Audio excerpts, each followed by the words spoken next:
नमस्कार। चलिए आज राजस्थान के इतिहास का एक ऐसा पन्ना खोलते हैं जो हिम्मत, संघर्ष और प्रतिरोध की कहानियों से भरा है। ये कहानी है वहां के किसानों की जिन्होंने अन्याय के खिलाफ अपनी आवाज उठाई। और यही सवाल है ना, इन सारे आंदोलनों की जड़ में है। जब जुल्म और शोषण की हद हो जाती है तो क्या होता है? एक क्रांति जन्म लेती है। आइए इस सवाल का जवाब ढूंढते हैं राजस्थान की उसी मिट्टी में जो ऐसे कई संघर्षों की गवाह रही है। तो ऐसा नहीं था कि ये लड़ाई किसी एक गांव या एक मुद्दे की थी। नहीं, ये एक बहुत बड़ा और फैला हुआ संघर्ष था, उस पूरी दमनकारी व्यवस्था के खिलाफ जिसने किसानों को उनकी अपनी ही जमीन पर एक तरह से गुलाम बना दिया था। तो सवाल ये उठता है कि आखिर ये गुस्सा, ये असंतोष आया कहां से?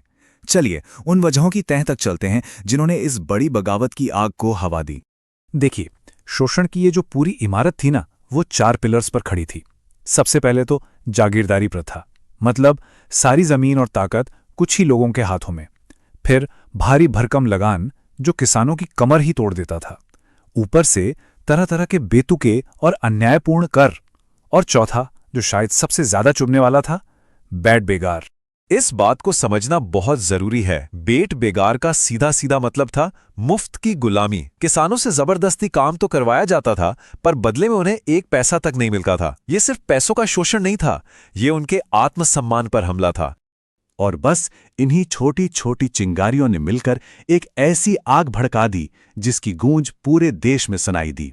हम बात कर रहे हैं बिजोलिया आंदोलन की, जो राजस्थान के सभी किसान आंदोलनों का चेहरा बन गया। 44 साल, जरा एक बार सोच कर देखें। 44 साल तक बिना हिंसा का रास्ता अपनाए अपना संघर्ष जारी रखना, यह अपने आप में किसानों के सब्र और उनकी हिम्मत की एक असाधारण मिसाल है। यह शायद भारत के इतिहास का सबसे लंबा चलने वाला अहिंसक आंदोलन था। अब क्योंकि यह आंदोलन इतना लंबा चला, तो इसे हम 3 अलग अलग फेज में देख सकते हैं। हर फेज में लीडरशिप भी बदली। शुरुआत की साधु सीताराम दास ने, फिर विजय सिंह पथिक ने इसे एक राष्ट्रीय पहचान दिलाई, और आखिर में माणिक्य लाल वर्मा जैसे नेताओं ने इसे अंजाम तक पहुंचाने में मदद की। पर वो कौन सी बात थी जिसने किसानों के सब्र का बांध पूरी तरह तोड़ दिया? वजह थे 2 बहुत ही अपमानजनक टैक्स। एक था चमरी कर। सोचिए, एक पिता को अपनी ही बेटी की शादी के लिए जागीरदार को टैक्स देना पड़ता था। और दूसरा था तलवार बंधाई, मतलब नया जागीरदार गद्दी पर बैठेगा और उसका खर्चा भी किसान ही उठाएंगे। बिजौलिया में जो आग लगी थी, उसकी लपटें अब पूरे राजस्थान में फैल रही थीं। वहां से प्रेरणा लेकर जल्द ही दूसरे इलाकों के किसानों ने भी अपने हक के लिए आवाज उठानी शुरू कर दी। बेगो आंदोलन में जो हुआ वो बहुत दुखद था।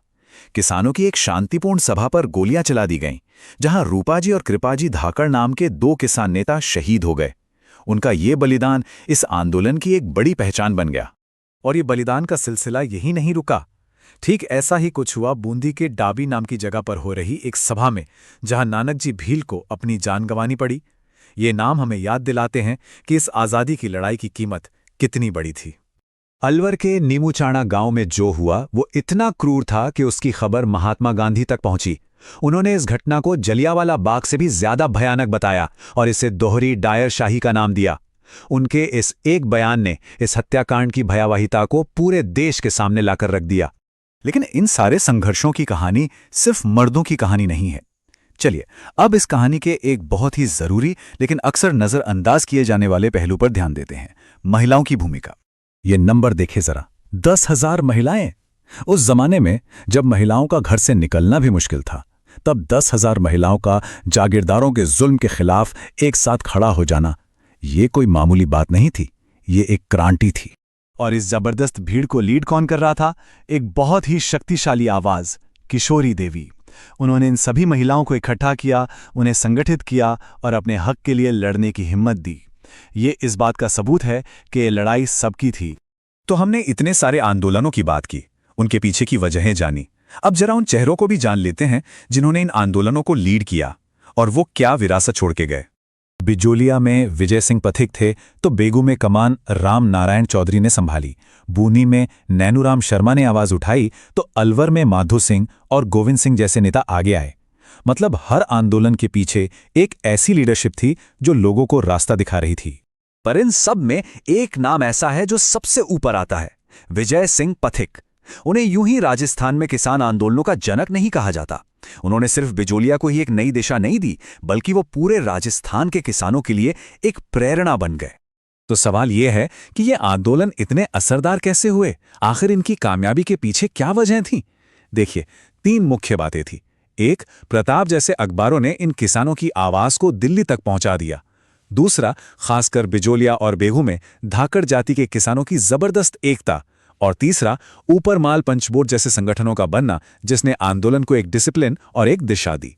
तो आखिर में एक सवाल बचता है, क्या ये सारी कहानियां, ये सारे संघर्ष सिर्फ इतिहास की किताबों का हिस्सा है, या फिर ये आज भी हमें अन्याय के खिलाफ एकजुट होने और अपनी आवाज उठाने के बारे में बहुत कुछ सिखाते हैं? इस पर सोचना बहुत जरूरी है। Mi camino, mi camino, mi camino, mi camino, mi camino.